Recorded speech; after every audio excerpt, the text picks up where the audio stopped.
안녕하세요. 그저께도 어저께도 오늘도 즐거운 언어와 매체 시간의 조준희입니다. 여러분들 다들 즐겁게 공부하고 있죠?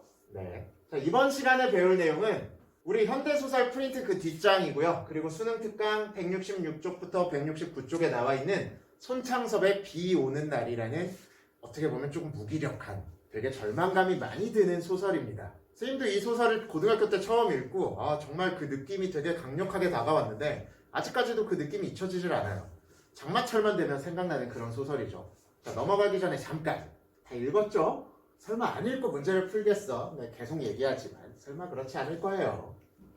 자, 그러면 같이 한번 보겠습니다. 이 소설의 전체 줄거리 거기 조금 길게 적혀 있는데 자, 이 소설은 1950년대 소설이고요. 1950년부터 53년까지 우리나라에서 전쟁이 벌어졌잖아. 6.25 전쟁이 벌어졌었죠. 그 전쟁에서 우리가 일사후퇴를 한 후에 부산까지 정말 모든 땅을, 부산을 제외한 모든 땅을 뺏겼던 적이 있었죠. 그래서 그때 많은 피난민들이 다 부산으로 많이 몰렸었단 말이에요. 그래서 거기서 정착한 사람도 있고 나중에 다시 올라온 사람들도 있는데 그때의 그 부산 상황을 배경으로 하고 있는 소설입니다. 자, 우선 전체 줄거리 한번 거기 쭉 읽어보시면 원구가 등장하고요. 원구가 일종의 주인공이죠, 이 소설에. 그 다음에 원구가 부산으로 피란을 갔는데 거기서 원구는 장사를 어느 정도 하면서 그래도 기반이 좀 잡혀 있었던 상황이고 우연히 동창이었던 동욱이를 만납니다. 근데 이 동욱은 딱히 막 정착을 잘 못하고 첫 모습부터 어땠냐면 막 옷도 정말 누가 봐도 이 한 벌밖에 없구나 싶을 정도로 아주 꾸깃꾸깃한 옷을 입고 있고 신발에 막 진흙을 잔뜩 묻히고 다니고 묘사로 등장을 해요.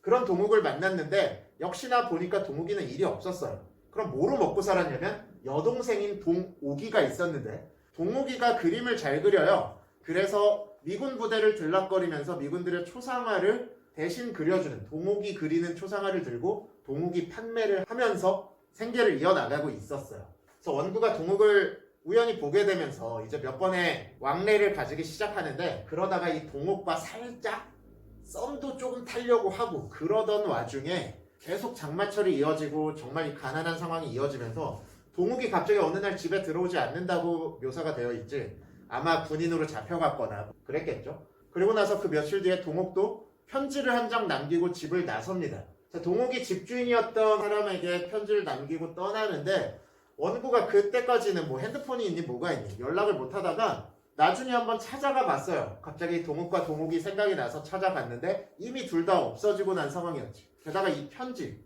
아주 만나는데 중요한 단서가 될 것 같은 이 편지도 이 집주인의 자녀들이 뭐 찢어버렸다나 뭐 그런 식으로 아마 핑계를 댄 것 같기도 한데요. 그렇게 분실된 상태입니다. 그래서 이 집주인 정말 악역이죠. 하지만 원구는 이 집주인을 막 한 대 치기라도 했으면 속이라도 후련할 텐데 그러지도 못하고요. 정말 아주 무기력하게 소설이 끝이 납니다. 원구는 마치 그 모든 게 자신의 잘못인 양 자책하면서 소설이 끝이 나요. 자, 그러면 이 소설의 주제 한번 보겠습니다.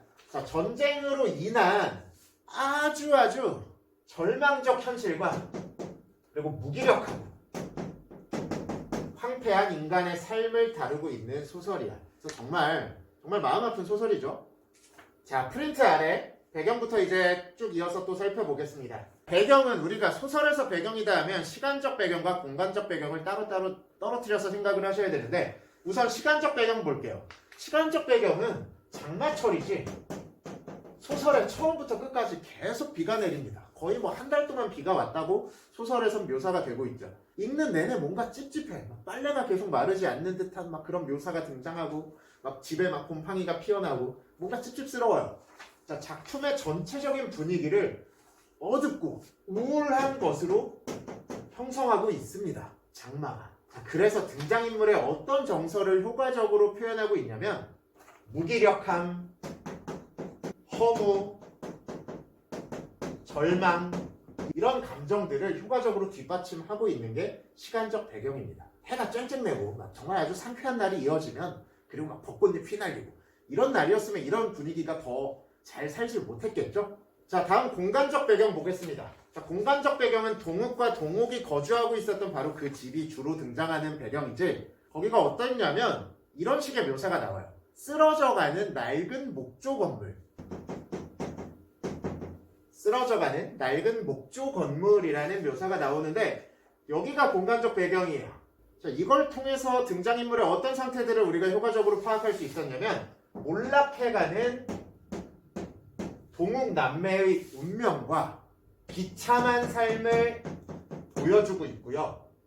더 나아가서 동욱남매가 사실 상징적인 인물들이고 그 당시에 대부분의 이 전쟁 후에 이 빈민들의 참혹한 삶을 생활상을 엿볼 수 있는 그런 공간적 배경이죠. 잘 봐봐. 우리가 이렇게 빈칸으로 내가 뚫어놨던 이런 단어들 우울하고 무기력하고 허무하고 절망적이고 몰락해가고 비참하고 참혹하고 정말 이 소설에서 정말 요만큼의 긍정적인 면도 발견을 할 수가 없습니다. 전쟁 후에 정말 아주 비참한 삶을 그려내고 있는 소설이에요. 자, 이렇게 전쟁 후에 아무것도 없던 황폐했던 우리나라가 지금 이렇게 원격 수업을 여러분과 선생님이 주고받을 정도로 이렇게 많은 발전을 한 것에 대해서 정말 우리들보다도 이런 우리 부모님 세대, 할아버지 세대들한테 정말 감사한 마음을 가져야겠죠. 자, 그러면 프린트 아래쪽에 있는 인물을 한번 탐구해 보겠습니다. 자, 원구가 등장하고 동욱과 동옥이 등장합니다. 자, 원구는 동욱남매를 관찰하는 입장이에요. 일단 소설 속의 주인공이자 이렇게 찾아보는 입장이니까. 자, 그들에게 뭐를 느끼냐면요. 연민을 느낍니다. 동욱남매에 대한 마음은 진심이야. 그들이 좀 불쌍하고 그래서 나중에 도와주려고 찾아갔던 거였잖아요. 결국에는 못 만났지만. 자, 그리고 동욱은 정신적으로 조금 불안전해요. 막 이쪽 저쪽 막 일도 구하러 다닌다고 하고 이러는데 하는 걸 보면 뭔가 조금 가볍죠, 사람이. 제대로 일은 하고 있는 건지 어딘가 모르게 계속 무기력하고요. 게다가 요걸 보면 동생인 동욱에 대해서 아주 양면적인 태도를 지니고 있죠. 자, 술을 마시고 동욱이가 너무 불쌍하다면서 원구한테 너 여동생과 결혼할 생각 없냐? 막 이렇게 표현하기도 하고 막 여동생을 챙기는 듯한 모습도 나타내지만 심지어 막 나중에 때리기도 하고 그러죠. 동욱이 사기를 당하니까 막 욕도 하고 막 뭐도 안 좋은 말도 하고요. 자, 그 다음에 동욱은 육체적인 장애를 지니고 있었지. 이 다리를 심하게 전다라고 나왔죠. 아마 전쟁 중에 막 무슨 일이 있었겠지.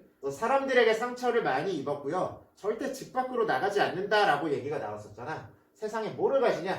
적대감을 가지고 있는 상황이었죠. 자, 이런 등장인물들을 통해서 우리가 무엇을 알 수 있냐면요. 전쟁의 비인간적인 모습을 알 수가 있어요. 전쟁의 비인간성.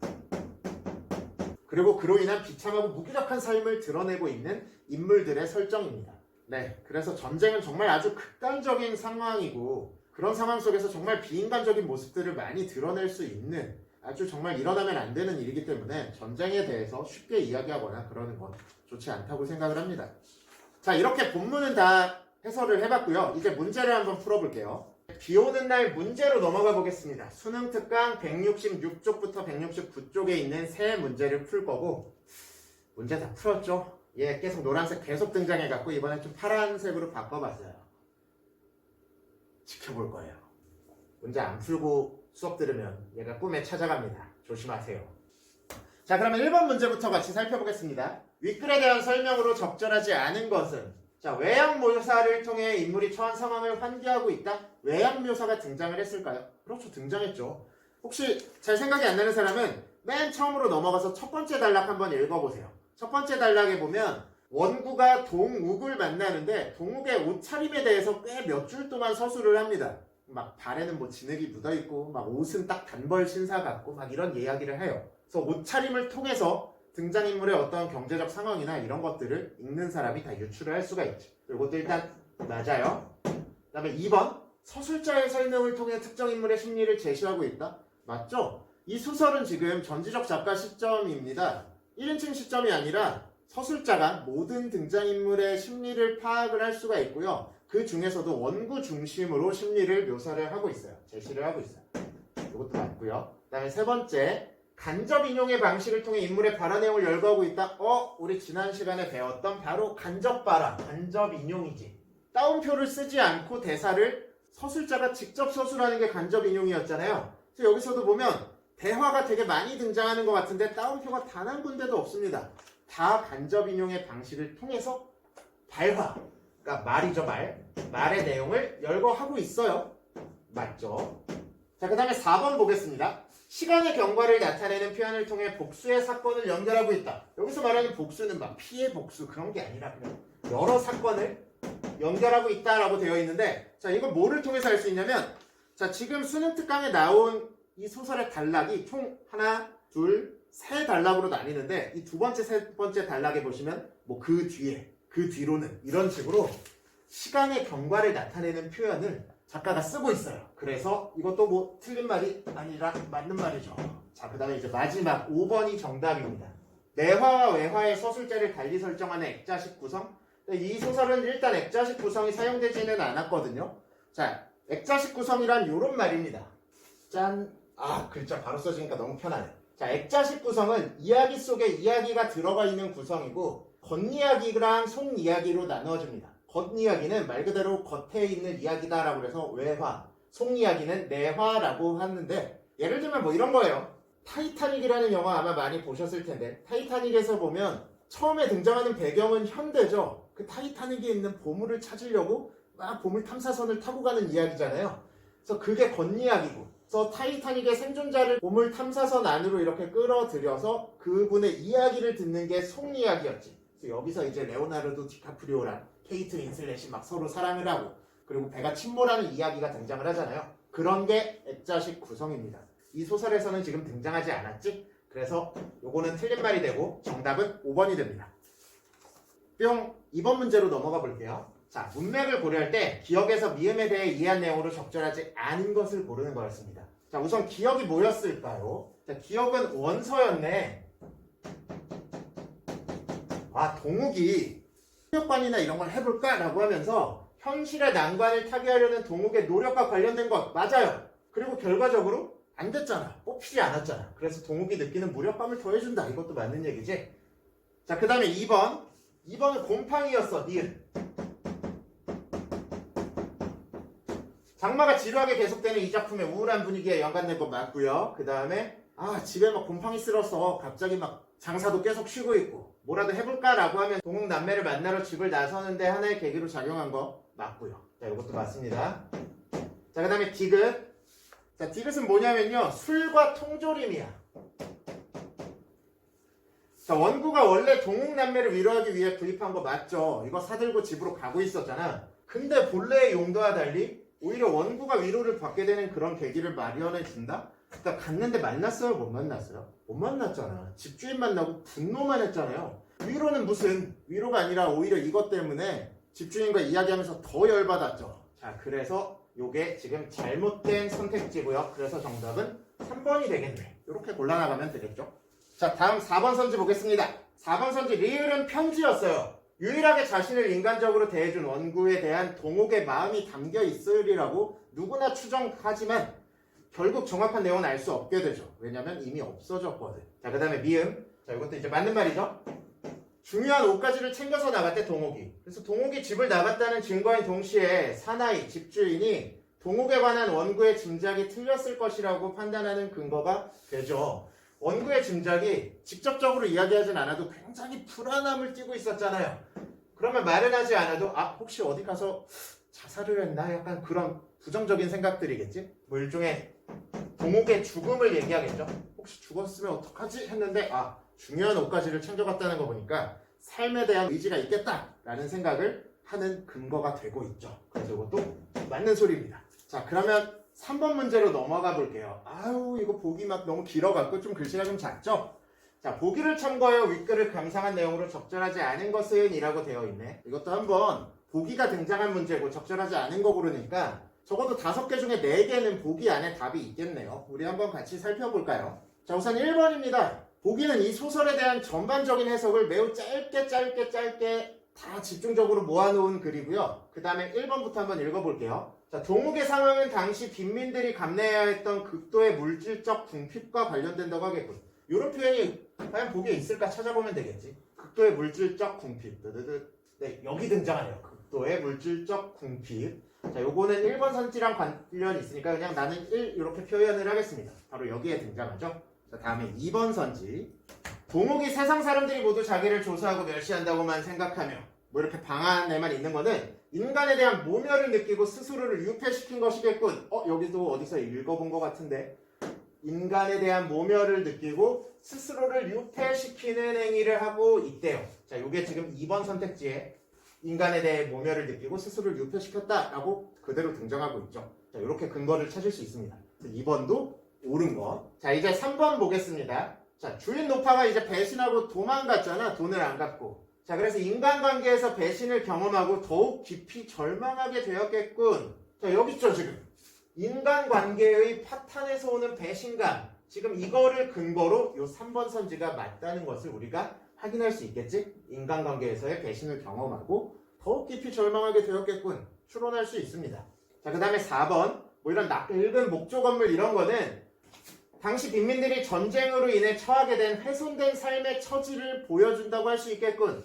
전쟁으로 인해 훼손된 삶의 모습을 그림으로써 이거죠. 자, 그래서 여기 지금 4번 선택지랑 연관이 되어 있는 부분이 저기 있네요. 그래서 요거 4번도 맞는 선지예요.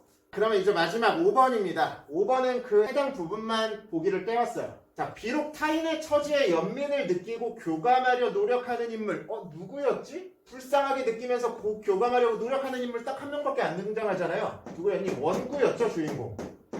자, 이 원구가 등장한다고 할지라도 그 역시 자신의 한계를 절감하거나 자학, 스스로를 약간 이렇게 욕하고 비하하고 그런 걸 한다고 한대요.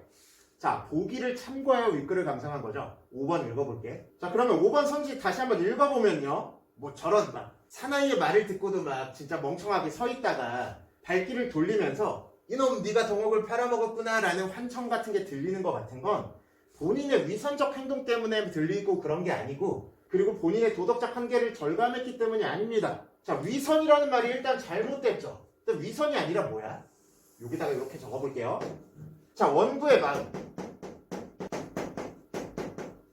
자, 원구의 마음이 타인의 처지에 연민을 느낀 것, 동욱 남매에 대해 연민을 느낀 게 진심이니? 당연히 진심이죠. 진짜였어. 위선이 아니었어요. 그래서 애당초 저 부분만 가지고도 틀렸고요. 그 다음에 이런 착각을 하는 게 도덕적 한계를 절감했기 때문은 아니고, 지금 여기 자신의 한계라는 표현이 등장하지만 일종의 경제적인 한계, 물질적인 한계 이런 것 때문에 아니면 내가 좀 더 일찍 올 걸 하는 이런 마음가짐 때문에 그런 거겠지. 그래서 도덕적인 한계를 절감했기 때문이라기보다는 죄책감이나 자책 같은 것을 했기 때문에 이런 소리가 환청으로 들렸다라고 알아두는 게 맞지 않을까 하는 생각이 듭니다. 그래서 정답은 잘못된 거 고르는 거니까 이 5번이었죠. 이렇게 끝이 났네요. 네, 그럼 이제 수업 정리하겠습니다. 손창섭의 비오는 날 본문 해설과 문제풀이 강의도 끝이 났고, 무엇보다 모든 진도가 끝이 났습니다. 여러분들 정말 중간고사까지 달려오느라고 너무 고생 많았고요. 우리 언어매체 시험이 마지막 목요일에 있으니까 그날까지 최선을 다해서 열심히 하시고 좋은 결과 있으시길 진심으로 바라겠습니다. 위선 아니에요. 자, 안녕.